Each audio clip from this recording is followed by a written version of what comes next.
Sit back, relax, and enjoy tonight's story, which is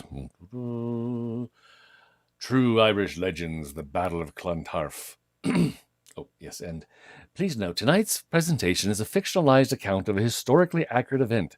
Thematic elements include war, violence, bloodshed, and death. Well, okay, we got that out of the way. It's a lot of fun, you'll see.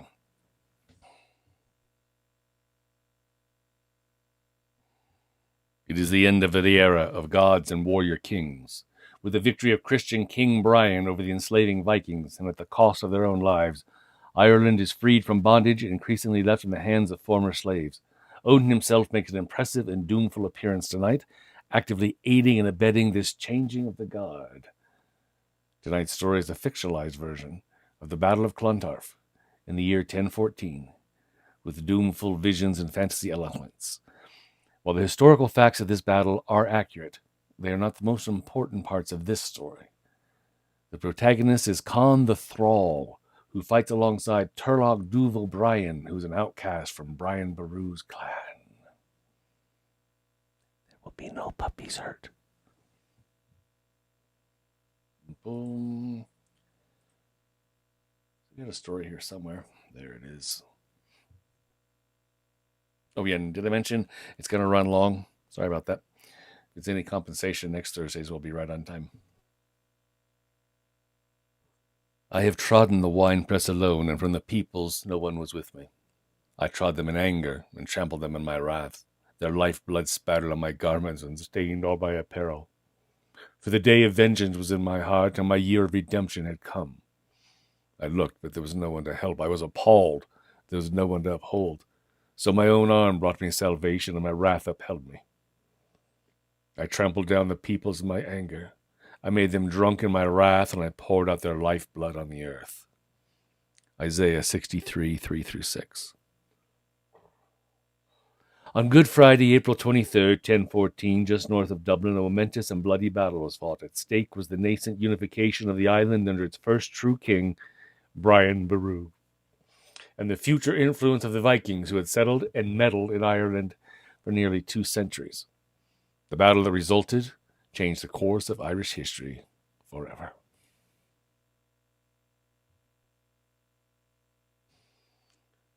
So this story is mostly based on Twilight of the Grey Gods by Robert Howard. A voice echoed among the bleak reaches of the mountains that reared up gauntly on either hand, at the mouth of the defile that opened upon a colossal crag. Conn the Thrall wheeled, snarling like a wolf at bay. He was tall and massively yet rangily built. The fierceness of the wild dominated in his broad sloping shoulders, his huge hairy chest and long, heavily muscled arms.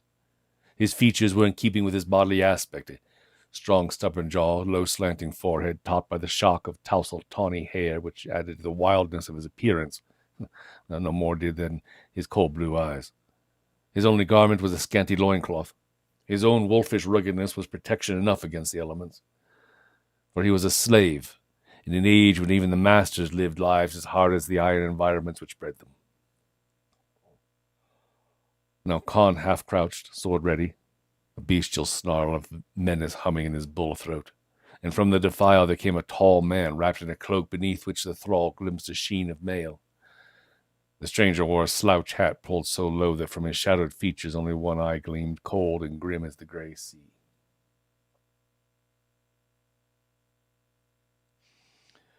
"Well, Conn, thrall of Wulfgar Snorri's son," said the stranger in a deep, powerful voice, "whither do you flee, with your master's blood upon your hands?" "I know you not," growled Conn, "nor how you know me. If you would take me, whistle up your dogs and make an end of it. Some of them will taste steel ere I die." "Fool!" There was a deep scorn in the reverberant tone. "I am no hunter of runaway serfs. There are wilder matters abroad. What do you smell in the sea wind, Conn?" Conn turned toward the sea, lapping greyly at the cliffs far below. He expanded his mighty chest, his nostrils flaring as he breathed deeply. "I smell the tang of the salt spume." The stranger's voice was like the rasp of swords. "Ha! The scent of blood is on the wind, the musk of slaughter and the shouts of slaying." Conn shook his head, bewildered. It's only the wind among the crags. There's war in your homeland, the stranger said somberly.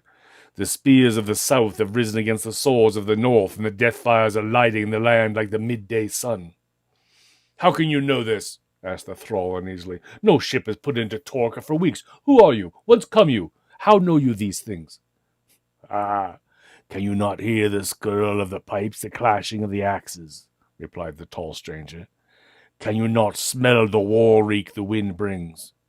Not I, answered Conn. It is many a long league from Torca to Erin, and I hear only the wind among the crags and the gulls screeching over the headlands. Yet if there is war, I should be among the weapon men of my clan, though my life is forfeit to Malaglin, because I slew a man of his in a quarrel. The stranger gave no heed, standing like a statue as he gazed far out across the reaches of the hazy, barren mountains and the misty waves. It is the death grip, he said, like one who speaks to himself. Now comes the reaping of kings, the garnering of chiefs like a harvest. Gigantic shadows stalk red-handed across the world, and night is falling on Asgard. I hear the cries of long-dead heroes whistling in the void, and the shouts of forgotten gods.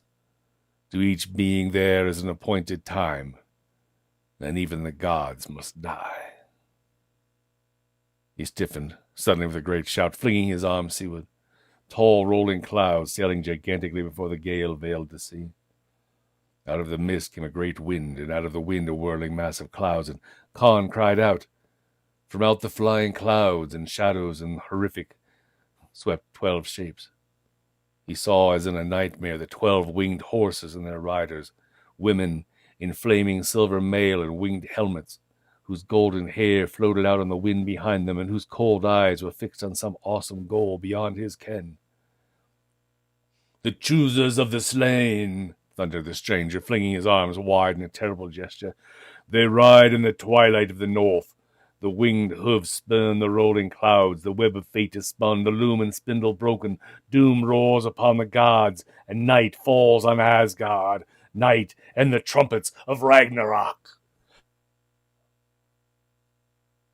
The cloak was blown wide in the wind, revealing the mighty mail-clad figure.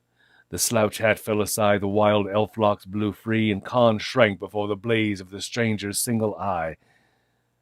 And he saw that where the other eye should have been was but an empty socket.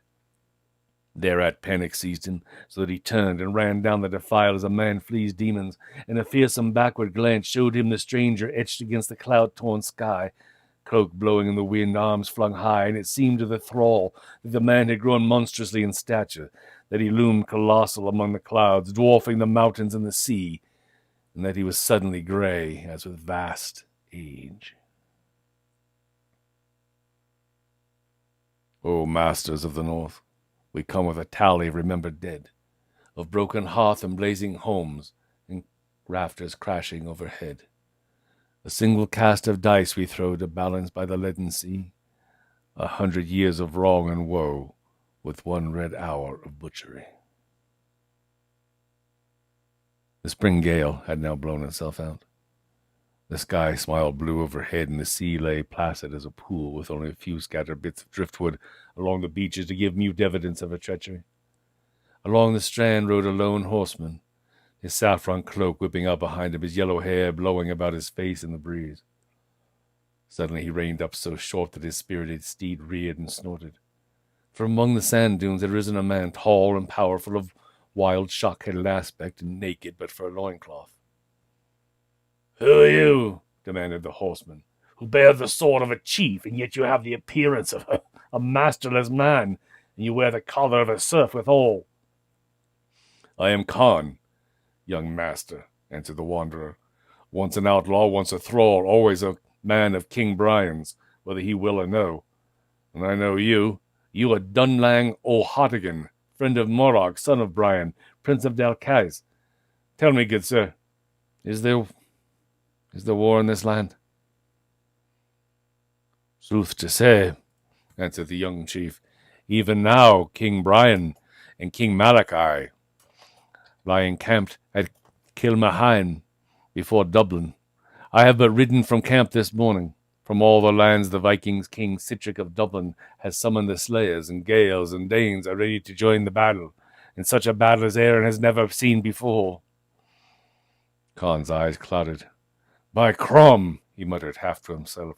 It is even as the grey man said. Yet how could he have known? Surely it was all a dream. How come you here? Asked Dunlang. From Torquay and the Orkneys in an open boat. I've flung down as a chip is thrown upon the tide. Of yore I slew a man of Meath, Cairn of Malaglin, and King Brian's heart was hot against me because of the broken truce, and so I fled. Then the life of an outlaw is always hard. Four-walled raven, Jarl of the Hebrides, took me when I was weak from hunger and wounds and put this collar on my neck. The Cairn touched the heavy copper ring circling his bull neck. Then he sold me to Wulfgar Snorri's son on Torca. He was a hard master. I did the work of 3 men, and I stood at his back and mowed down corals like wheat when he brawled with his neighbours. In return, he gave me crusts from his board, a bare earth floor to sleep upon, and deep scars on my back. Finally, I could bear it no more, and I leaped upon him in his own scallied. I crushed his skull with a log of firewood. Then I took his sword and fled to the mountains, preferring to freeze or starve there rather than die under the lash. There in the mountains, again Conn's eyes clouded with doubt. I think I dreamed. I saw a tall grey man who spoke of war and Erin. In my dream I saw the Valkyries riding southward on the clouds. Better to die on a good venture, at sea on a good venture, than to starve in the Orkney mountains, he continued with more assurance, his feet on firm ground. By chance I found a fisherman's boat with a store of food and water, and I put out to sea. By Crom, I wondered to myself why I am still alive. The gale took me in her fangs last night, and I know only that I fought the sea in the boat until the boat sank under my feet. And then I fought her in her naked waves until my senses went from me. None could have been more surprised than I when I came to myself this dawn, lying like a piece of driftwood on the beach. I have lain in the sun since, trying to warm the cold tang out of the sea out of my bones. By the saints, Conn, said Dunlang, I like your spirit, boy. As well I hope King Brian likes it as well, grunted the Cairn. Attach yourself to my train, Conn, answered Dunlang. I'll speak for you. King Brian has weightier matters on his mind than a single blood feud. This very day the opposing hosts lie drawn up for the death grip. Will the spear-shattering fall on the morrow, then? Asked Conn. Not by King Brian's will, answered Dunlang. He is loath to shed blood on Good Friday, but who knows when the heathen will come down upon us, eh? So Conn laid a hand on Dunlang's stirrup leather and strode beside him as the steed moved leisurely along. There's a notable gathering of weapon men, though. That there is. More than 20,000 warriors on each side. The Bay of Dublin is dark with the dragon ships. From the Orkneys comes Garl Sigurd with his raven banner. From Man, the island of Man, comes the Viking Brodir with his 20 longships. From the Danalag in England comes Prince Amleth, son of the King of Norway, with 2,000 more men. From all lands the hosts have gathered, from the Orkneys, the Shetlands, the Hebrides, from Scotland, England, Germany, the lands of Scandinavia. Our spies say Sigurd and Broder have 1,000 men armed in steel mail from crown to heel who fight in the solid wedge. The Dalcassians may be hard put to break that iron wall. Yet, God willing, we shall prevail. Then, among the other chiefs and warriors, there are Anred the Berserk, Hrafn the Bread, Plot of the Danemark, Thorstein and his comrade in arms Osmond, Thorleif, Hordy the Strong, Athelstane the Saxon, and Thorwald Javen, Garl of the Hebrides. At that name, Conn grinned savagely and fingered his copper collar. Yes, there's a great gathering of those Sigurd and Broder come. That was the doing of Gormleth, responded Dunlang. Word has come to the Orkneys that Brian had divorced Corblada, said Conn, unconsciously giving the queen her Norse name. Aye, and her heart is as black as with hate against him. Strange it is that a woman so fair of form and countenance should have the soul of a demon, yeah? God's truth, my lord. And what of her brother, Prince Melmora? Who but he is the instigator of this whole war? Cried Dunlang angrily. The hate between him and Morag, so long smouldering, has at last burst into flame, firing both kingdoms. Both were in the wrong, Murag perhaps more than Maelmorra. Gormlaith goaded her brother on. I did not believe King Brian acted wisely when he gave honours to those against whom he had warred. It was not well he married Gormlaith, and gave his daughter to Gormlaith's son, Sitric of Dublin. With Gormlaith he took the seeds of strife and hatred in his place. She is a wanton. Once she was the wife of Amleth Corran, the Dane, and then she was wife to King Malachi of Meath, and he put her aside because of her wickedness. What of Melaghlin? Asked Conn. Melaghlin seemed to have forgotten the struggle in which Brian wrested Erin's crown from him. Together the two kings move against Danes and Maelmorra. As they conversed, they passed along the bare shore until they came into a rough, broken stretch of cliffs and boulders. There they halted suddenly. On a boulder sat a girl, clad in a shimmering green garment whose pattern was so much like scales that for a bewildered instant Conn thought himself gazing on a mermaid come out of the deeps. Even, Dunlang swung down from his horse, tossing the reins to Conn, advanced to take her slender hand in his. You sent for me and have come. You've been weeping. Conn, holding the steed, felt an impulse to retire, prompted by superstitious qualms. Even, with her slender form, her wealth of shimmering golden hair, her deep, mysterious eyes, was not like any other girl he'd ever seen. Her entire aspect was different from the women of the Norse folk and of the Gaels alike, and Conn knew her to be a member of that fading, mystic race which had occupied the land before the coming of his ancestors, some of whom still dwelt in caverns along the sea and deep in the unfrequented forests. The Daedanans, sorcerers, the Irish said, in kin to the fairies. Dunlang, the girl caught her lover in a convulsive embrace. You must not go into battle, my love.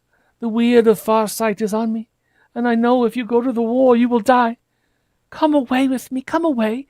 I'll hide you. I'll show you dim purple caverns like the castles of deep-sea kings and shadowy forests where none save my people has set foot. Come with me, love, and forget the wars and hates and prides and ambitions, which are but shadows without reality or substance. Come, come, my love, and learn the dreamy splendors of far places, where fear and hate are naught, and the years seem as hours drifting forever. Even, my love, cried Dunlang, troubled. You ask that which is beyond my power. When my clan moves into battle, I must be at Morog's side, though short death be my portion. I love you beyond all life, even, but by the honor of my clan, this is an impossible thing. I feared as much, she answered, resigned.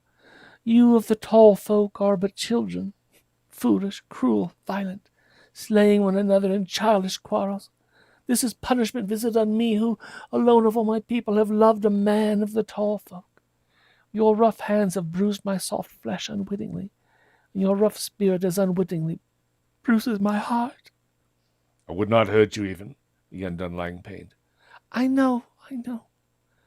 The hands of men are not made to handle the delicate body and heart of a woman of the dark people. It is my fate. I love, and I have lost. My sight is as a far sight which sees through the veil and the mists of life, behind the past and beyond the future. You will go into battle, and the harps will keen for you, and even of Craiglia will weep until she melts in tears, and the salt tears mingle with the cold salt sea. Dunlang bowed his head, unspeaking, for her young voice vibrated with the ancient sorrows of womankind, and even the rough Kern shuffled his feet uneasily. I have brought you a gift, my love, against the time of battle, she went on, bending lithely to lift something which caught the sun's sheen. It may not save you, the ghosts in my soul whisper, but I hope without hope in my heart. Dunlang stared uncertainly what she spread before him. Conn, edging closer and craning his neck, saw a hauberk of strange workmanship, such as Mando made for Baby Yoda, and a helmet, such as he had never seen before, a heavy affair made to slip over the entire head and rest on the neck pieces of the hauberk. There was no movable visor, yet merely a slit cut in the front through which to see, and the workmanship was of an earlier, more civilized age, which no man living could duplicate.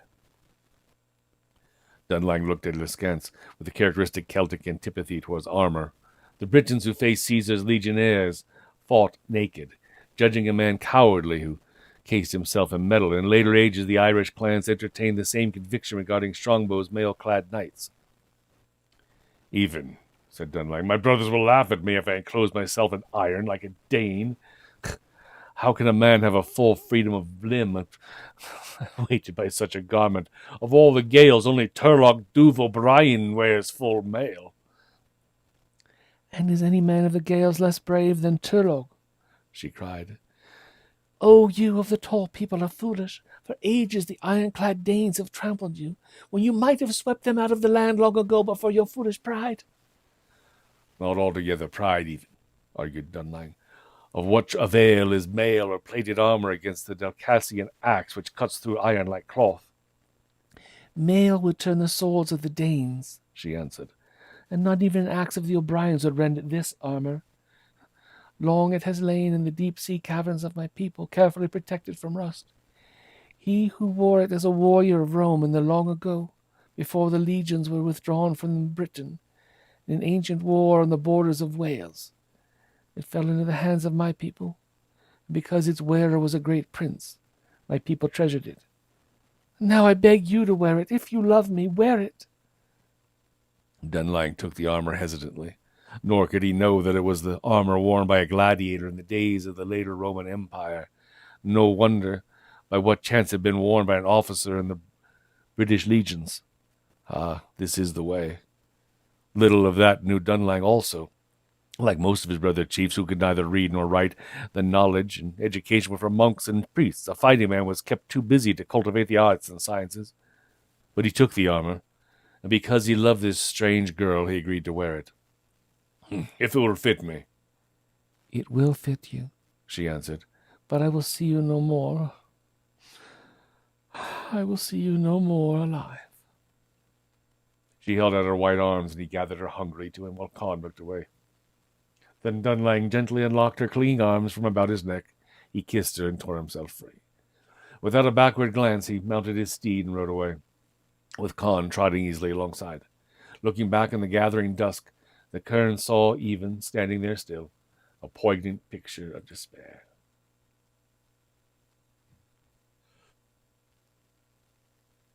Chapter 3. The campfire set up showers of sparks that illumined the land like day. In the distance loomed the grim walls of Dublin, dark and ominously silent. Before the walls flickered other fires where the warriors of Leinster under King Melmora whetted their axes for the coming battle. Out in the bay, the starlight glinted on myriad sails, shield rails, and arching serpent prows. Between the city and the fires of the Irish host stretched the plain of Clontarf, bordered by Tomar's wood, dark and rustling in the night, and Liffey's dark, star-flecked waters. By the way, here in SL, there's a map off to the left side of the audience for those historical buffs that gives a good layout of what the battle looked like and where it took place and stuff like that. And feel free to grab a copy of that if you want. Back to the story. Before his tent, the firelight playing on his white beard and glinting from his undimmed eagle eyes, sat the great King Brian Boru among his chiefs. The king was old, 73 winters old. 73 winters had passed over his lion-like head, long years crammed with fierce wars and bloody intrigues. Yet his back was straight, his arm unwithered, his voice deep and resonant. His chiefs stood about him, tall warriors with war-hardened hands and eyes wetted by the sun and winds in high places, tigerish princes in their rich tunics, green girdles, leathern saddles, sandals, and saffron mantles caught with great gold brooches.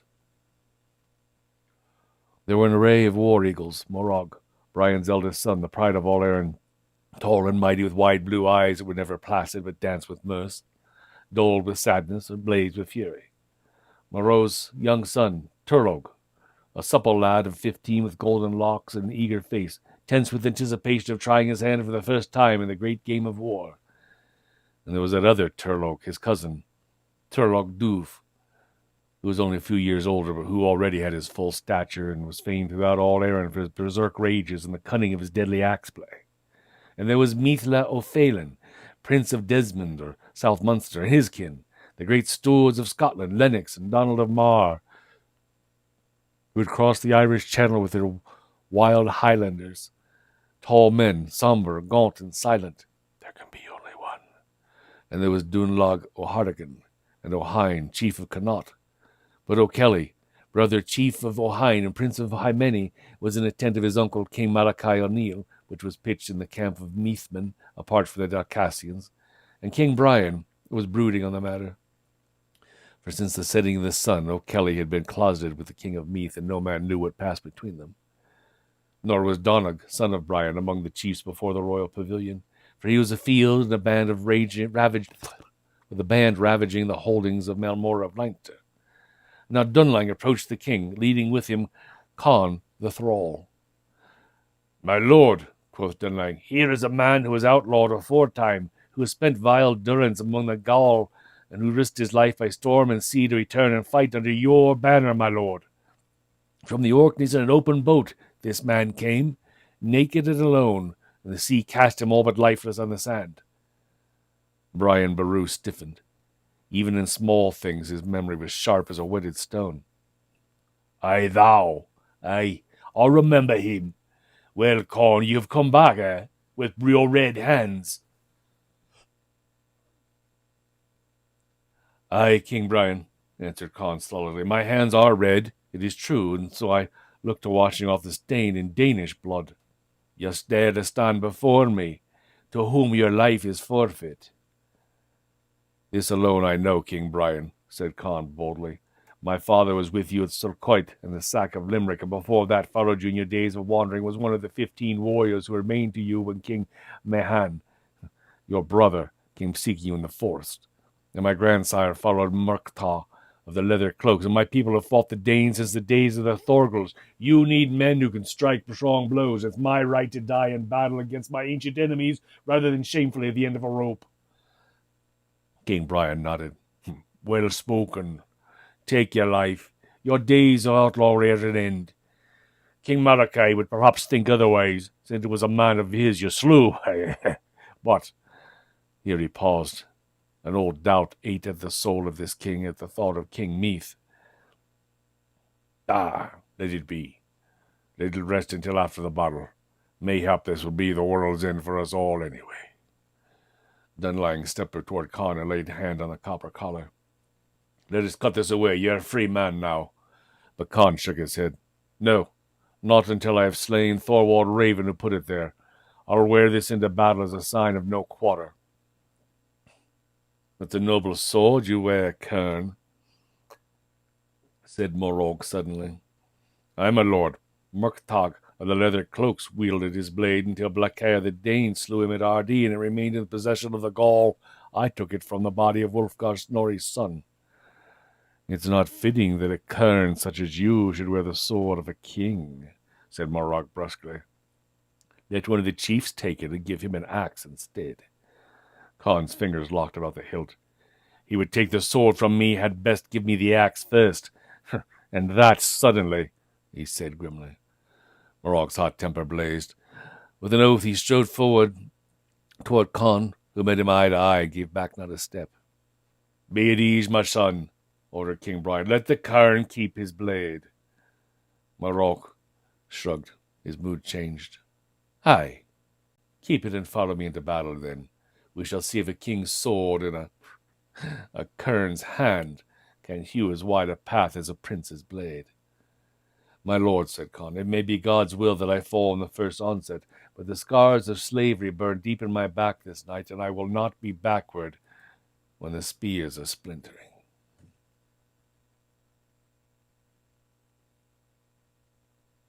Chapter 4. "Therefore your doom is on you and your kings," Chesterton. While King Brian communed with his chiefs on the plains above Clontarf, a grisly ritual was being enacted within the gloomy castle that was once the fortress and palace of Dublin's king. With good reason did Christians fear and hate those grim walls. Dublin was a pagan city, ruled by savage heathen kings, and dark were the deeds committed therein. In an inner chamber in the castle stood the Viking Broder, somberly watching a ghastly sacrifice on a grim black altar. On that monstrous stone writhed the naked, frothing thing that had been a comely youth, brutally pounded and bound and gagged. He could only twist convulsively beneath the dripping, inexorable dagger in the hands of the white-bearded, wild-eyed priest of Odin. The blade hacked through flesh and thew and bone. Blood gushed to be caught in a broad copper bowl, which the priest with his red-dappled beard held high, invoking Odin in a frenzied chant. His thin, bony fingers tore the yet pulsing heart from the butchered breast, and his wild, half-mad eyes scanned it with avid intensity. "See no puppies."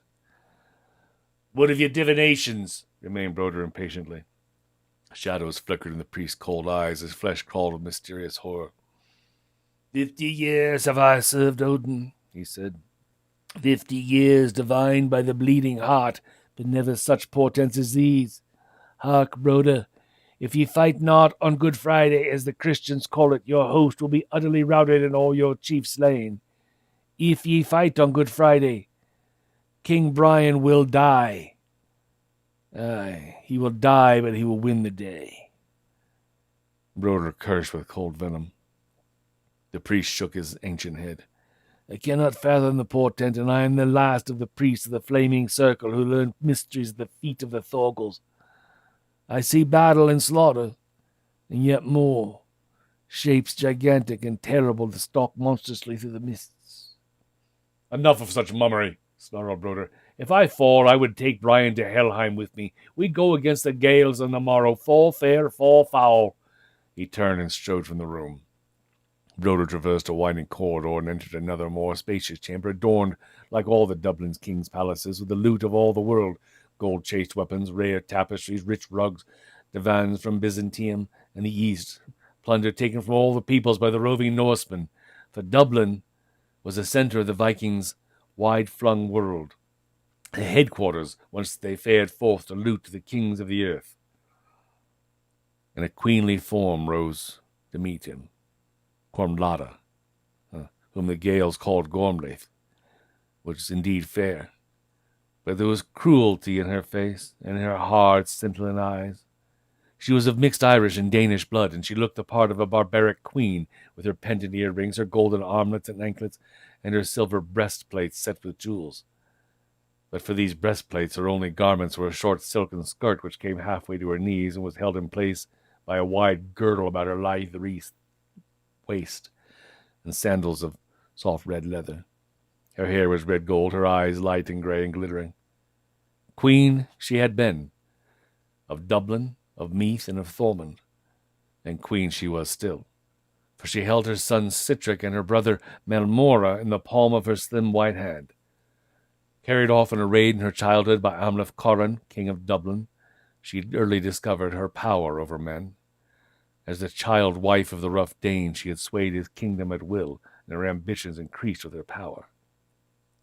And now Cormlada faced Broder, with her alluring, mysterious smile, but secret uneasiness ate at her.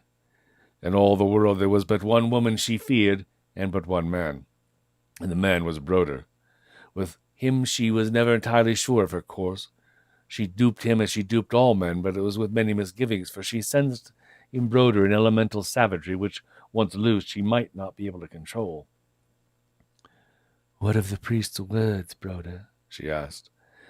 "If we avoid the battle on the morrow," the Viking answered moodily, "if we fight, Brian wins but falls. We fight, the more because my spies tell me Donogh is away from camp with a strong band ravaging Melmora's lands. We have sent spies to Malachi, who has an old grudge against Brian, urging him to desert the king, or at least to stand aside and aid neither of us. We have offered him rich rewards and Brian's lands to rule. Ha! Let him step into our trap. Not gold, but a bloody sword we will give him. With Brian crushed, we will turn on Malachi and tread him into the dust. But first, Brian, and hope the pikes stand aside." She clenched her white hands in savage exultation. "Bring me his head. I'll hang it above our bridal bed." "I've heard strange tales," said Broder soberly. "Sigurd has boasted in his cups." Cormlada started and scanned the inscrutable countenance. She again felt a quiver of fear as she gazed at the somber Viking with his tall, strong stature, his dark, menacing face, his heavy black locks, which he wore braided and caught in his sword belt. "What has Sigurd said?" she asked, striving to make her voice casual. When Sitcha came to me in my scully, the Isle of Man, said Broder, red glints beginning to smolder in his dark eyes, it was his oath that if I came to his aid, I should sit on the throne of Ireland with you, Cormlada, as my queen. Now that fool of an Orkneyman Sigurd boasts in his ale that he was promised the same reward as I was. He was drunk. Broder burst into wild cursing as the violence of the untamed Vikings surged up to him. You lie, you wanton, he shouted, seizing her white wrist in an iron grip. You were born to lure men to their doom, but you will not play fast and loose with Broder of Man. You are mad, she cried, twisting vainly in his grasp. Release me, or I'll call my gods. Call them, he snarled, and I'll slash their heads from their bodies. Cross me now, Cormlada, and blood will run ankle-deep in Dublin streets. By Thor, there'll be no city left for Brian to burn. Melmora, Sidric, Sigurd, Amleth, I'll cut all their throats and drag you naked to my ship by your yellow hair. Call your gods, dare to call out. Cormlada dared not. He forced her to her knees, twisting her white arms so brutally she bit her lip to keep from screaming. You promised Sigurd the same thing you promised me, he went on in ill-controlled fury, knowing neither of us would throw away his life for less. No, no, she shrieked. I swear by the ring of Thor. Then as the agony grew unbearable, she dropped her pretense. Yes, I promised him. Oh, let me go. So, the Viking tossed her contemptuously on a pile of silken cushions where she lay whimpering and disheveled. You promised me, and you promised Sigurd, he said, looming menacingly above her. But your promise to me you will keep, Cormlada, else you had better never been born. The throne of Ireland is a small thing beside my desire for you. If I cannot have you, no one shall. But what of Sigurd? He'll fall in the battle. Ha! Or afterward, he answered grimly. Good enough. Dire indeed was the extremity in which Cormlada had not her wits about her. It's you I love, Broder. I promised him only because he would not aid us otherwise. Love. You love Cormlada, none other. But you'll keep your vow to me or you'll rue it. And turning on his heel, he left her chamber.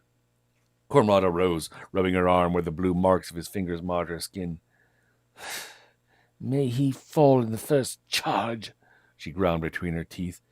If either of them survive, may it be that tall fool Sigurd. Methinks he would be a husband easier to manage than that black-haired savage Broder. I will perforce marry him if he survives the battle, but by Thor he shall not long press the throne of Ireland. I'll send him to join Brian. You speak as though King Brian were already dead. A tranquil voice behind Cormlada brought her about to face the other person in the world she feared besides Broder. Her eyes widened as they fell upon a slender girl clad in shimmering green, a girl whose golden hair glimmered in the unearthly light in the glow of the candles. The queen recoiled, hands outstretched as if to fend her away. Even, stand back, you witch! Cast no spell upon me! How came you into my palace? How came the breeze through the trees? Answered the Daden girl. What was Broder saying to you before I entered? If you are a sorceress, you already know, answered the queen. Even nodded. I know. In your own mind I read it. He had consulted the oracle of the sea people, the blood and the torn heart. Her dainty lips curled with disgust. And he told you he would attack tomorrow. The queen blenched and made no reply, fearing to meet Even's magnetic eyes. She felt naked before the mysterious girl who could uncannily sift the contents of her mind and empty it of its secrets. Even stood with a bent head for a moment, then raised her own head suddenly. Cormlada started, for something akin to fear shone in the were-girl's eyes. Who's in this castle? Who? You know as well as I, muttered Cormlada. Citric, Sigurd, Broder. There is another, exclaimed Even, paling and shuddering.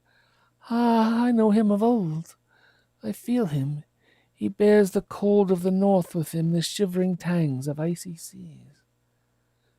She turned and slipped swiftly through the velvet hangings that masked a hidden doorway. Cormlada had thought known only to herself and her women, leaving the queen bewildered and uneasy. In the sacrificial chamber, the ancient priest still mumbled over the gory altar upon which lay the mutilated victim of his rite. 50 years I've served Odin, he maundered, and never such portents have I read. Odin laid his mark upon me long ago in the night of horror. The years have fallen like withered leaves, and my age draws to a close. One by one I've seen the altars of Odin crumble. If the Christians win this battle, Odin's day is done. It comes upon me that I have offered up my last sacrifice.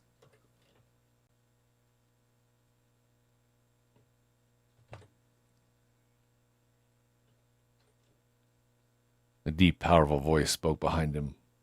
And what more fitting than that you should accompany the soul of that last sacrifice to the realm of who you served?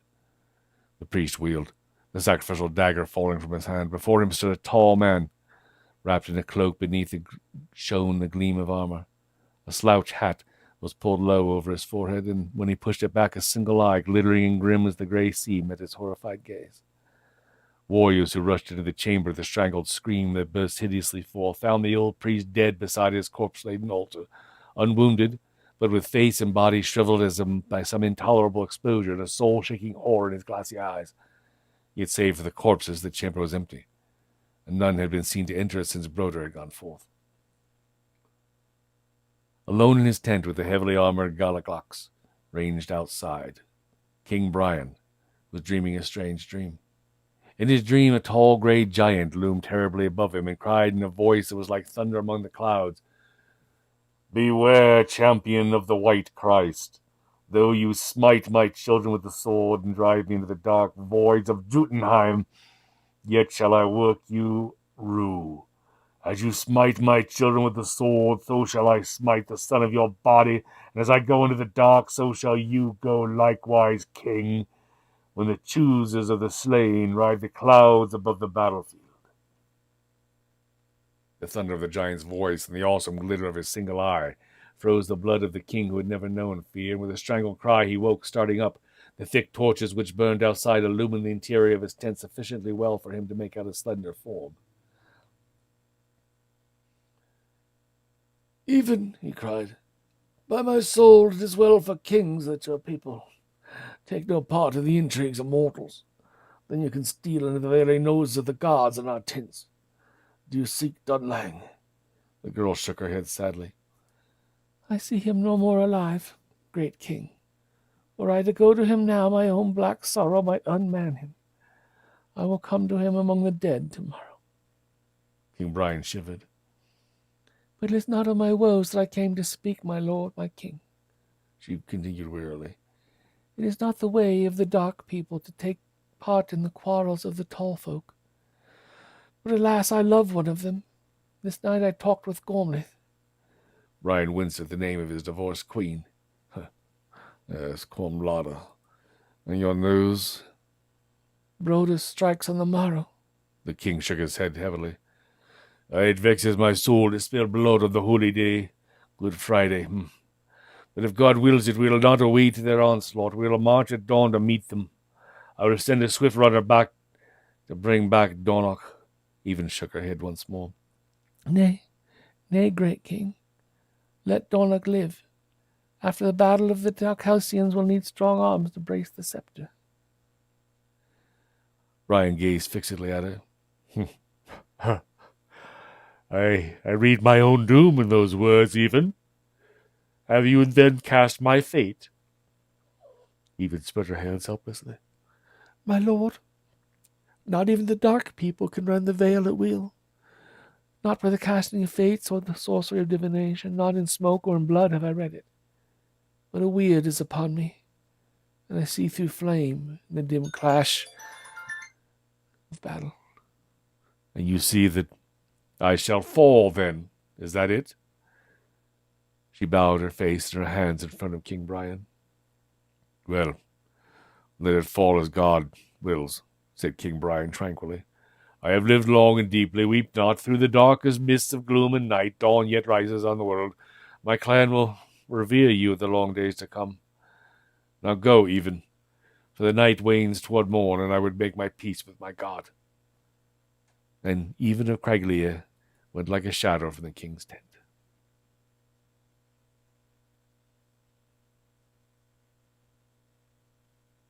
Chapter 5. The war was like a dream I cannot tell. How many heathen souls I sent to hell. I only know, above the fallen ones, I heard dark Odin shouting to his sons, and felt amid the battle's roar and shock the strife of gods that crashed in Ragnarok. Through the mist of the whitening dawn, men moved like ghosts, and weapons clanged eerily. Conn stretched his muscular arms, yawned cavernously, and loosened his great blade in its sheath. "This is the day that ravens drink blood, my lord," he said, and Dunlach O'Hartigan nodded absently. "Come hither and aid me to don this cursed iron cage," said the young chief. "For Even's sake I'll wear it. I promised her I would, but by the saints I had rather battle stark naked." The Gaels were on the move, marching from Kilmaheim, the same formation in which they intended to enter battle. First came the Dalcassians, big rangy men in their saffron tunics with a round buckler of steel braced yew wood on the left arm, and the right hand gripping the dreaded Dalcassian axe. This axe differed greatly from the heavy weapons of the Danes. The Irish wielded it with one hand, the thumb stretched along the haft to guide the blow, and they had attained a skill at axe fighting never before or since equaled. Hauberks had they none, neither the Galaglocs nor the Kerns, though some of the chiefs, like Maroc, wore light steel caps, like ricks. But the tunics of warriors and chiefs alike had been woven with such skill and steeped in vinegar until their remarkable toughness afforded some protection against the sword and the arrow. At the head of the Dalcassians strode Prince Morog, his fierce eyes alight, smiling as though he went to a feast instead of slaughtering. On one side went Dunlach in his Roman corslet, closely followed by Conn, bearing the helmet, and on the other the two Turloghs, the son of Maroc, and Turlogh Dubh O'Brien, who alone of all the Dalcassians always went into battle fully armored. He looked grim enough despite his youth, with his dark face and smoldering blue eyes, clad as he was in a full shirt of black mail leggings, and a steel helmet and mail drop, and bearing a spiked buckler. Unlike the rest of the chiefs who preferred their swords in battle, Black Turlogh fought with his axe of his own forging, and his skill with the weapon was almost uncanny. Close behind the Dalcassians were the two companies of the Scottish with their chiefs, the great stewards of Scotland, who, veterans of long wars with the Saxons, wore helmets with horsehair crests and coats of mail. With them came the men of South Munster, commanded by Prince Meathlet O'Phelin. The third division consisted of the warriors of Connacht, wild men of the west, shock-headed naked but for their wolf skins, and with their chiefs O'Kelly and O'Hine. O'Kelly marches a man whose soul is heavy, for the shadow of his meeting with Malachi the night before fell gauntly across him. Somewhat apart from the three main divisions marched the tall Galaox of the Kerns of Meath, with their king riding slowly before them. And before all the host rode King Brian Boru, on a white steed, his white locks blown by his ancient face, and his eyes strange and fey, so that the wild Kerns gazed at him with superstitious awe. And so the Gaels came before Dublin, where they saw a host of Leinster and Lochlan drawn up in a battle array, stretching in a wide crescent from Duvgaul's bridge to the narrow river Torca, which cuts the plains of Clontarf. Three main divisions there were: the foreign Northmen, the Vikings with Sigurd and the grim Broder, flanking them on the one side the fiercest Danes of Dublin, under their chief a sombre wanderer whose name no man knew, but who was called Duvgaul, the Dark Stranger. And the other flanked the Irish of Leinster with their king Maelmorra. The Danish fortress on the hill beyond the Liffey River bristled with armed men where King Sihtric guarded the city. There was but one way into the city from the north, the direction from which the Gaels were advancing, for in those days Dublin lay wholly south of the Liffey. That was the bridge called Duvgaul's Bridge. The Danes stood with one horn of their line, guarding this entrance, their ranks curving out toward the Torca, their backs to the sea. The Gaels advanced along the level plain which stretched between Tomar's wood and the shore. With little more than a bowshot separating the hosts, the Gaels halted, and King Brian rode in front of them, holding aloft a crucifix. "Sons of the good hell," his voice rang like a trumpet call, "it is not given to me to lead you into the fray. But I led you in the days of old, but I have pitched my tent behind your lines, or you must trample me if you flee. But you will not flee. Remember 100 years of outrage and infamy. Remember your burned homes, your slaughtered kin, your ravaged women, your babes enslaved. Before you stand your oppressors. On this day our good Lord died for you. There stand the heathen hordes which revile his name and slay his people. I have but one command to give you. Conquer or die!" The wild hordes yelled like wolves, and a force of axes brandished on high. King Brian Boru bowed his head, and his face was gray.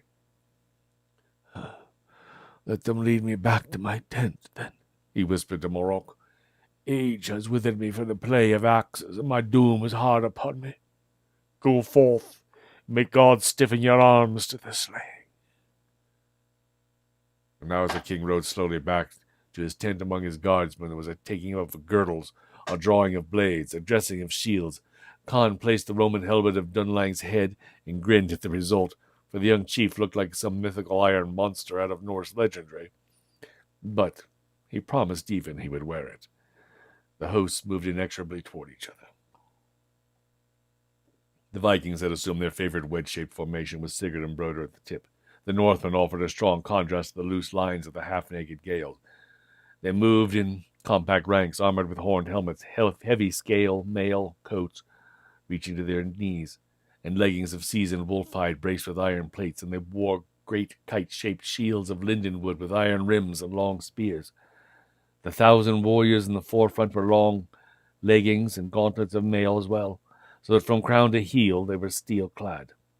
These marched in a solid shield wall, bucklers overlapping, and over their iron ranks floated the grim raven-bearer banner, which had always brought victory to Jarl Sigurd, even if brought death to the bearer. Now it was borne by Rain Asgrim's son, who felt that the hour of his death was at hand. At the tip of the wedge, like a point of a spear, were the champions of Lochlan, Broder in its dully glittering blue mail which no blade had ever dented, Jarl Sigurd, tall, blonde-bearded, gleaming in his golden scale hauberk, Hrothgar the Red, in whose soul lurked a mocking devil that moved him to gargantuan laughter, even the madness of battle, the tall comrades Thorstein and Osmond, Prince Amleth, roving son of the King of Norway, Platt of Danemark, Athelstane the Saxon, Jarl Thorwald, Raven of the Hebrides, Anrad the Berserk. And toward this formidable array the Irish advanced at a quick pace, in more or less open formation, with scant attempt at any orderly ranks. But Malachi and his warriors wheeled suddenly and drew off to the extreme left, taking up their position on the high ground by Cabra. And when Morag saw this, he cursed under his breath, and Black Turlogh growled, "Who said an O'Neill forgets an old crutch? By Crom, Morag, we may have to guard our backs as well as our breasts before this fight be won." Now suddenly from the Viking ranks strode Platt of Danemark, his red hair like a crimson veil about his bare head, his silver mail gleaming. The host watched eagerly, for in those days few battles began without preliminary single combats. "Donald!" shouted Platt, flinging up his naked sword so that the rising sun caught in a sheen of silver. "Where is Donald of Mar? Are you there, Donald, as you were at Roostor, or do you skulk from the fray?" "I am here, you rogue," answered the Scottish chief as he strode tall and gaunt from among his men, flinging away his scabbard. Highlander and Dane met in the middle space between the hosts. Donald cautious as a hunting wolf, Platt leaping in reckless and headlong, eyes alight and dancing with a laughing madness. Yet it was the wary steward's foot which slipped suddenly on a rolling pebble, and before he could regain his balance, Platt's sword lunged into him so fiercely the keen point tore through his corselet scales and sank deep beneath his heart. Platt's mad yell of exultation broke in a gasp. Even as he crumpled, Donald of Mar lashed out a dying stroke that split the Dane's head, and the two fell together. Thereat a deep-toned roar went up to the heavens. The two great hosts rolled together like a tidal wave. Then were struck the first blows of the battle. There were no maneuvers of strategy, no cavalry charges, no flights of arrows. 40,000 men fought on foot, hand to hand, man to man, slaying and dying in red chaos. The battle broke in howling waves about the spears and axes of the warriors. The first to shock were the Outcastians and the Vikings, and as they met, both lines rocked at the impact. The deep roar of the Norsemen mingled with the yells of the Gaels, and the northern spears splintered among the western axes. Foremost in the fray, Morog's great body heaved and strained as he roared and smote right and left with a heavy sword in either hand, mowing down men like corn. Neither the shield nor helmet stood beneath his terrible blows. Behind him came his warriors, slashing and howling like devils. Against the compact lines of the Dublin Danes thundered the wild tribesmen of Connaught. and the men of South Munster and their Scottish allies fell vengefully upon the Irish of Leinster. The iron lines writhed and interwove across the plain. Conn, following Dunlang, grinned savagely as he smote home with a dripping blade, and his fierce eyes sought for Thorwald Raven among the spears. But in that mad sea of battle, where wild faces came and went like waves, it was difficult to pick out any one man. At first, both lines held without giving an inch. Feet braced, straining breast to breast, they snarled and hacked, shield jammed hard against shield. All up and down the line of battle, blades shimmered and flashed like sea spray in the sun, and the roar of battle shook the ravens that wheeled like valkyries overhead. Then, when human flesh and blood could stand no more, the serried lines began to roll forward or back. The Leinstermen flinched before the fierce onslaught of the Munster clans and their Scottish allies, giving way slowly, foot by foot, cursed by their king, who fought on foot with a sword in the forefront of the fray. But on the other flanks, the Danes of Dublin, under the redoubtable Duvgaul, had held against the first blasting charge of the western tribes, though their ranks wheeled at the shock, and now the wild men in their wolfskins were falling like garnered grain before the Danish axes. In the center, the battle raged most fiercely. The wedge-shaped shield wall the Vikings held, and against its iron ranks the Dalcassians hurled their half-naked bodies in vain. A ghastly heap ringed that rim wall as Broder and Sigurd began a slow, steady advance, the inexorable onstride of the Vikings, hacking deeper and deeper into the loose formation of the Gaels. On the walls of the Dublin castle, King Sitric, watching the fight with Cormrada and his wife, exclaimed, "Well do the Sea Kings reap the field." Cormrada's beautiful eyes blazed with wild exultation. "Fall, Brian," she cried fiercely. "Fall, Murag. Fall too, Broda. Let the keen ravens feed." Cormrada's voice faltered as her eyes fell upon a tall, cloaked figure standing on the battlements, apart from the people. A somber grey giant, brooding over the battle. A cold fear stole over her and froze the words on her lips. She plucked at Sitric's cloak. "Who is she?" she whispered, pointing. Sitric looked and shuddered. "I know not. Pay no heed to him. Go not near him. When I but approached him, he spoke not or looked at me, but a cold wind blew over me and my heart shivered. Let us rather watch the battle. The Gaels give way. Go, watch." But at the foremost point of the Gaelic advance, the line held, and there, like the convex center of a curving axe blade, fought Morag and his chiefs. The great prince was already streaming blood from his gashes on his limbs, but his heavy swords flamed in double strokes that dealt death like a harvest, and the chiefs at his side mowed down the corn of the battle. Fiercely Morag sought to reach Sigurd through the press. He saw the tall Jarl looming across the waves of spears and heads, striking blows like thunderstrokes, and the sight drove the Gaelic prince to madness, but he could not reach the Viking. "The warriors are forced back," gasped Dunlang, seeking to shake the sweat from his eyes. The young chief was untouched. Spears and axes alike splintered on the Roman helmet or glanced from the ancient cuirass, but unused to armor, he felt like a chained wolf. Morag spared a single swift glance on either side of the clump of chiefs. The Galaglaks were falling back, slowly, savagely, selling each foot of ground with blood, unable to halt the irresistible advance of the mailed Northmen. These were falling, too, all along the battle line, but they closed ranks and forced their way forward. Legs braced hard, bodies strained, spears driving without cease or pause, they ploughed on through a red surf of dead and dying. "Turlogh!" gasped Morag, dashing blood from his eyes. "Haste from the fray from Malachi! Bid him charge in God's name!" But the frenzy of slaughter was on Black Turlogh. Froth flecked his lips, and his eyes were those of a madman. "The devil take Malachi!" he shouted, splitting a Dane's skull with a stroke like the slash of a tiger's paw. "Conn!" called Morag. As he spoke, he gripped the big Kern's shoulder and dragged him back. "Make haste to Malachi! We need his support!" Conn drew reluctantly away from the melee, clearing his path with thunderous strokes. Across the reeling sea of blades and rocking helmets, Conn saw the towering form of Jarl Sigurd and his lords. The billowing folds of the raven banner floated above them as their whistling swords hewed down men like wheat before the reaper. Free of the press, the Kern ran swiftly along the battle line until he came to the higher ground of Cobra, where the Meathmen thronged, tense and trembling like hunting hounds as they gripped their weapons and looked eagerly at their king. Malachi stood apart, watching the fray with moody eyes, his lion's head bowed, his fingers twined in his golden beard. "King Malaglin," said Conn bluntly, Prince Morog urges you to charge home, for the press is great. The men of the Gael are hard beset. King, hear you me? The great O'Neill lifted his head and stared absently at the Cairn.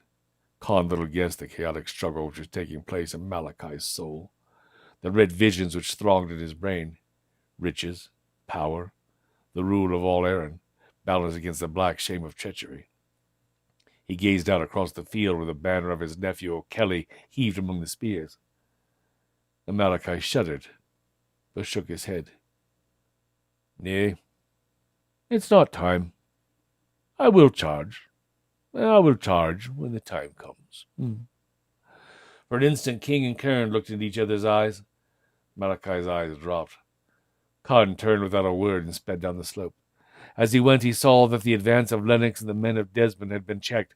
Melmora, raging like a wild man, had cut down Prince Methil O'Phelan with his own hand. A chance spear thrust had wounded the great steward, and now the Leinstermen held fast against the onset of the Munster and the Scottish clans.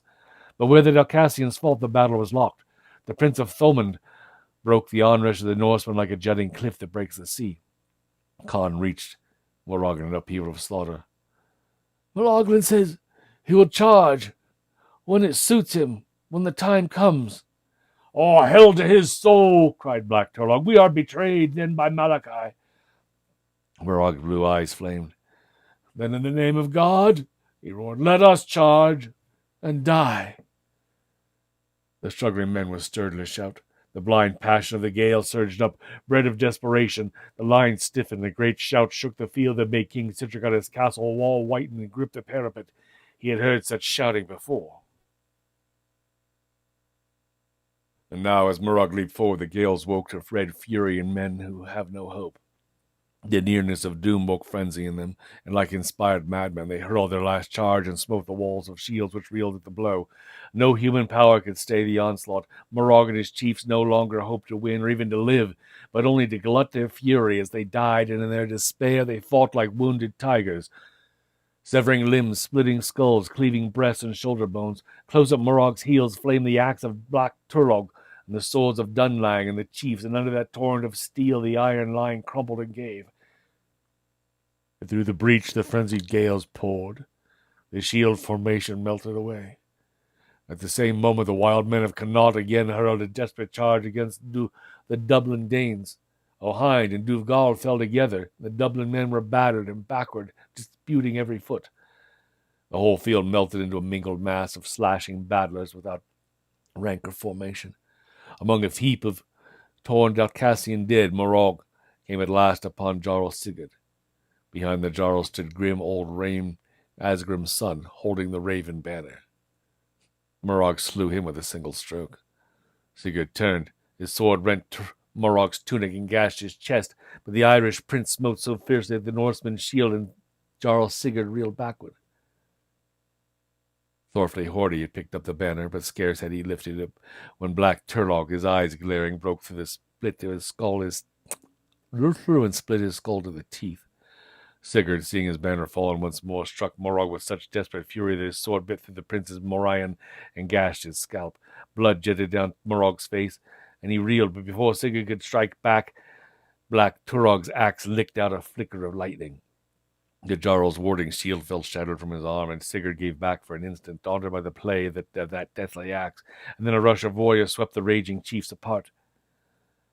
Thorstein, shouted Sigurd, take up the banner! Touch it not, cries Asmund. Whoever bears it dies. And as he spoke, Dunlang's sword crushed his skull. Hroffen, called Sigurd desperately, bear the banner! Bear your own curse, answered Hroffen. This is the end of us all. You cowards, roared Jarl, snatching up the banner himself and striving to gather it under his cloak as Morag, face bloodied and eyes blazing, broke through him. Sigurd flung up his sword. Too late. The weapon in Morag's right hand splintered on his helmet, bursting the straps that held it and ripping it from his head, and Morag's left hand sword, whistling in the wind behind the first blow, shattered the Jarl's skull and felled him dead in the bloody folds of the great banner that wrapped about him as he went down. And now a great roar went up, and the Gaels redoubled their strokes. With the formation of the shields torn apart, the mail of the Vikings could not save them, for the Dalcassian axes, flashing in the sun, hewed through chain mesh and iron plates alike, rending linden shield and horned helmet. Yet the Danes did not break. On the high ramparts, King Sidric had turned pale, his hands trembling where he gripped the parapet. He knew that these wild men could not be beaten now, for they spilled their lives like water, hurling their naked bodies again and again into the fangs of spear and axe. Cornlada was silent, but Sidric's wife, King Brian's daughter, cried out in joy, for her heart was with her own people. Morog was striving now to reach Broder, but the black Viking had not seen Sigurd die. Broder's world was crumbling. Even his vaunted mail was failing him, for though it had thus far saved his skin, it was tattered now. Never before had the Manx Viking faced the dreaded Alcassian axe. He drew back from Morog's onset. In the crush, an axe shattered Morog's helmet, knocking him to his knees and blinding him momentarily with its impact. Dunlang's sword wove the wheel of death above the fallen prince, and Morog reeled up. The press slackened as Black Turlogh, Conn, and young Turlogh drove in, hacking and stabbing, and Dunlang, frenzied by the heat of battle, tore off his helmet, flung it aside, ripping off his cuirass. "The devil eat such iron cages!" he shouted, catching at the reeling prince to support him. And even at that instant, Thorstein the Dane ran in and drove his spear to Dunlang's side. The young Dalcassian staggered and fell at Morog's feet, and Conn leaped forward to strike Thorstein's head from his shoulders, so that it whirled, grinning still, through the air in a shower of crimson. Morog shook the darkness from his eyes. "Dunlang!" he cried in a fearful voice, falling to his knees at his friend's side and raising his head. But Dunlang's eyes were already gazing. "Morog! Even!" Then blood gushed from his lips, and he went limp in Morog's arms. Morog leapt up with a shout of demoniac fury. He rushed into the thick of the Vikings, and his men swept in behind him. On the hill of Cabra, Malachi cried out, flinging doubts and plots to the wind. As Broder had plotted, so had he. He had but to stand aside until both hosts were cut to pieces, then seize Aaron, tricking the Danes as they had planned to betray him. But Malachi's blood cried out against him, and he would not be stilled. He gripped the golden collar of Tamar about his neck, the collar he had taken so many years before from the Danish king. His sword had broken, and the old fire leaped up.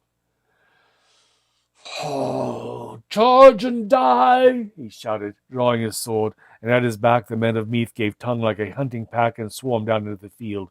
Under the shock of the Meathmen's assault, the weakened Danes staggered and broke. They tore away singly and in desperate slashing groups, seeking to gain the bay where their ships were anchored. But the Meathmen had cut off the retreat, and the ships lay far out now, for the tide was at flood. All day that terrific battle had raged. Yet to Conn, snatching a startled glance at the setting sun, it seemed that scarce an hour had passed since the first lines had crashed together. The fleeing Northmen made for the river, and the gales plunged in after them to drag them down. Among the fugitives and the groups of Norsemen who were here and there made determined stands, the Irish chiefs were divided. The boy Turlogh was separated from the Morog side and vanished in the Tulka, struggling with a Dane. The clans of Leinster did not break until Black Turlogh rushed like a maddened beast into the thick of them and struck Malmora dead in the midst of his warriors. Morog, still blood-mad but staggering from fatigue and weakened by loss of blood, came upon a band of Vikings who back-to-back resisted the conquerors. Their leader was Anrad, the berserker, who, when he saw Morog, rushed furiously upon him. Morog, too weary to parry the Dane's stroke, dropped his own sword and closed with Anrad, bearing him to the ground. The sword was wrenched from the Dane's hand as they fell. Both snatched at it, but Morog caught the hilt and Anrad the blade. The Gaelic prince tore it away, dragging the keen edge through the Viking's hand, severing nerve and thew, and setting a knee in Anrad's chest. Morog drove the sword thrice through his body. Anrad, dying, drew a dagger, but his strength ebbed so swiftly that his arm sank. Then a mighty hand gripped his wrist and drove home the stroke he had sought to strike, so the keen blade sank beneath Morog's heart. Morog fell back dying, and his glass glance showed him a tall, grey giant looming above, his cloak billowing in the wind, his one glittering eye cold and terrible. But the mazed eyes of the surrounding warriors saw only death and the dealing of death. The Danes were all in flight now, and on the high wall King Sidric sat watching his high ambitions fade away, while Cormlada gazed wild-eyed into ruin, defeat, and shame. Conn ran among the dying and the fleeing, seeking Thorwald Raven. The Kern's buckler was gone, shattered among the axes. His broad breast was gashed in half a dozen places. A sword edge had bitten into his scalp, and only his shock of tangled hair had saved him. A spear had girdled into his thigh, yet now in his heat and fury he scarcely felt these wounds. A weakening hand caught at Conn's knee as he stumbled among the dead men and wolfskins and mailed corpses. He bent and saw O'Kelly, Malachi's nephew, and the chief of the Hymeni. The chief's eyes were glazing in death. Conn lifted his head and a smile curled the blue lips. "I hear the war cry of the O'Neill," he whispered. "Malachi could not betray us. Oh, he could not stand for the fray, eh? The red hand to victory. Victory."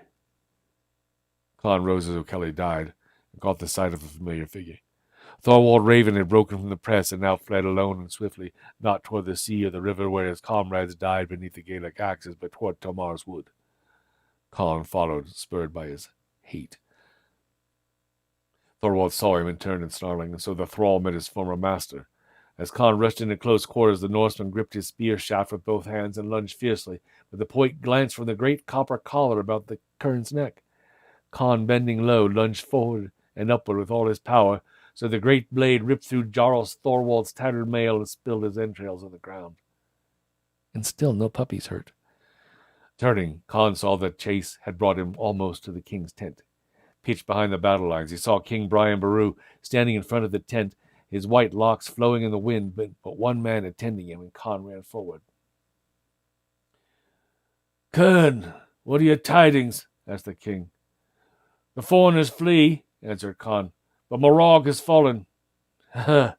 "You bring evil tidings," said King Brian. "Erin shall never again look on a champion like him." An age like a cold cloud closed upon him.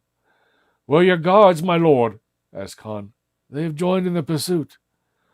"Let me then take you to a safer place," said Conn. "The Gaul fly all about us here." King Brian shook his head. "Nay, I know I leave not this place alive, for even if Craiglee had told me last night I should fall this day, what avails me to survive Morog with the champions of the Gael? Let me lie at Armagh in the peace of God." Now the attendant cried out, "My king, we are undone! Men blue and naked are upon us!" "The armored Danes!" cried Conn, wheeling. King Brian drew his heavy sword. A group of blood-stained Vikings were approaching, led by Broder and Prince Amleth. Their vaunted mail hung in shreds, their swords were notched and dripping. Broder had marked the king's tent from afar, and was bent on murder, for his soul raged with shame and fury, and was beset by visions in which Brian, Sigurd, and Cormlada spun in a hellish dance. He had lost the battle. Ireland, Cormlada. Now he's ready to give up his life in a dying stroke of vengeance. Broder rushed upon the king, Prince Amleth at his heels. Conn sprang to bar their way, but Broder swerved aside and left the kern to Amleth as he fell upon the king.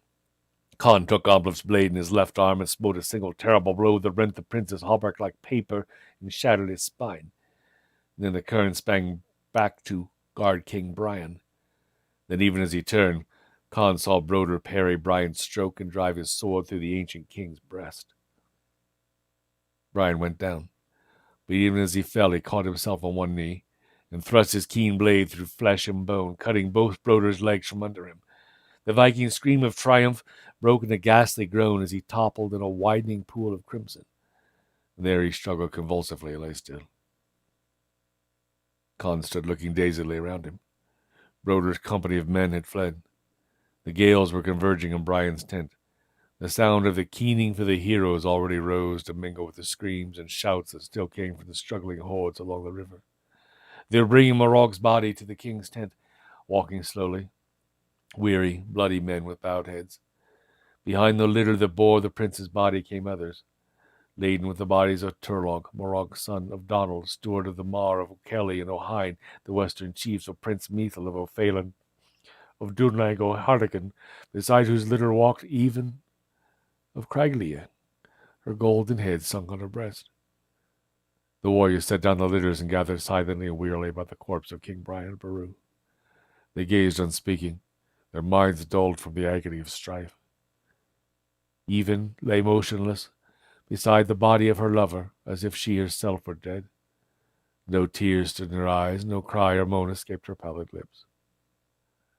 The clamor of battle was dying as the setting sun bathed the trampled field in its roseate light.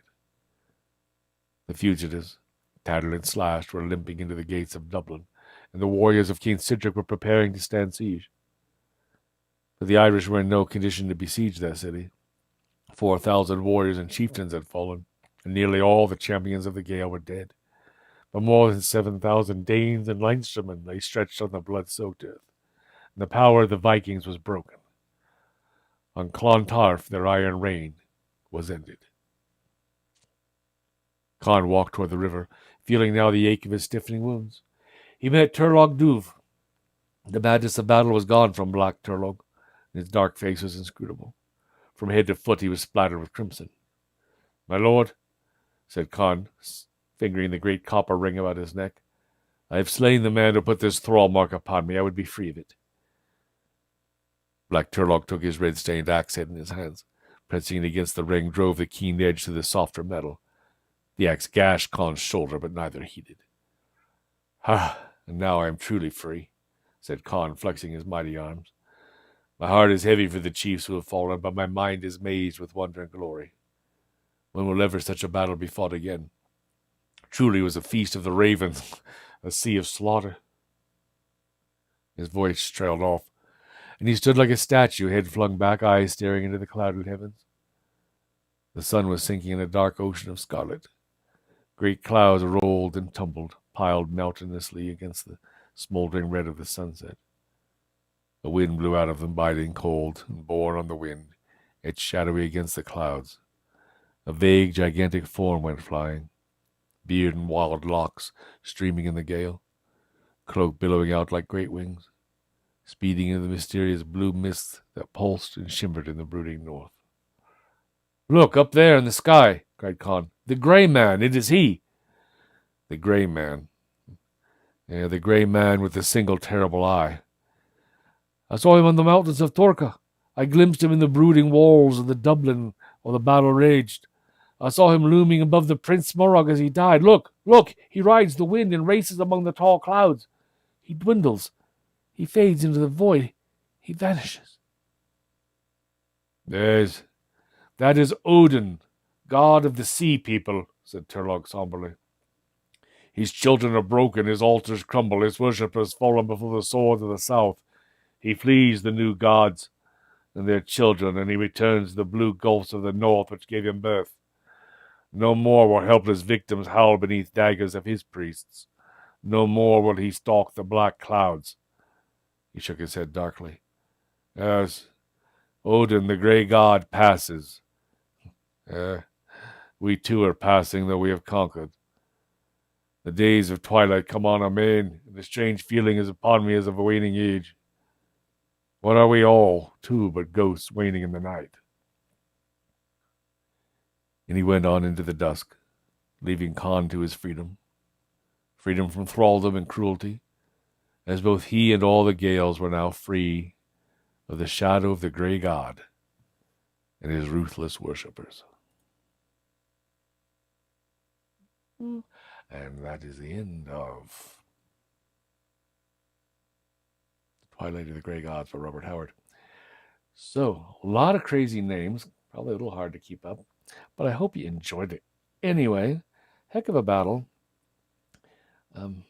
Brought to mind the end of Game of Thrones for me, except in written text form. I hope you enjoyed it. It is a public domain story, and they make the text available to you if you want to read it sometime. And there's a complete website, well, many I suppose, but one really good one, devoted just to this battle and how it took place and how it all fell out. And this is really a pretty historically accurate story. So again, hope you enjoyed it.